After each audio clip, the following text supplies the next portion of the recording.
বেড়ে চলছে যানবাহন। বুধবার ছিল সাপ্তাহিক হাট বাজার, কিন্তু শহরের সেন্ট্রাল রোড এবং নিউটাউন রোড এলাকায় ট্রাফিক বিধি অমান্য করে মোটর বাইক থেকে শুরু করে 3 চাকা এবং 4 চাকার বহু গাড়ি যত্রতত্র পার্কিং করে দিচ্ছে শহরের উপরে। এর ফলে ব্যাপক যানজটের সৃষ্টি হচ্ছে প্রতিদিন। এই নিয়ে উদয়পুর ট্রাফিক দপ্তরের যানজট সংক্রান্ত বিষয় নিয়ে একের পর এক অভিযোগ জমা পড়তেই থাকে। এ নিয়ে বুধবার সন্ধ্যা রাতে উদয়পুর ট্রাফিক দপ্তরের দায়িত্বে থাকা ডিএসপি অভিজিৎ দাস নিজের ট্রাফিক ওসিকে সাথে নিয়ে উদয়পুর শহরের ট্রাফিক আইন লঙ্ঘনকারীদের বিরুদ্ধে আইনানুগ ব্যবস্থা গ্রহণ করে। সেই সাথে বিভিন্ন 4 চাকা প্রাইভেট গাড়ির মধ্যে লাগানো কিছু কালো গ্লাস পেপার এই দিন খুলে দেওয়া হয়। সেই সাথে জরিমানা করা হয় গাড়ির চালককেও। উদয়পুর শহরে যেভাবে এদিন ট্রাফিক দপ্তর থেকে অভিযান চালানো হয়, তাতে শহরের যানজট মুহূর্তেই ফাঁকা হয়ে যায়।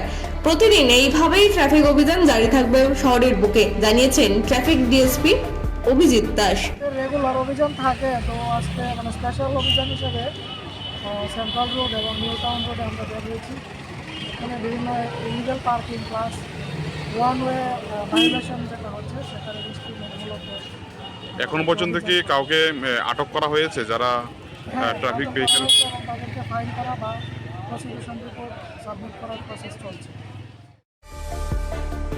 ব্যুরো রিপোর্ট, রাত দিন নিউজ নেটওয়ার্ক।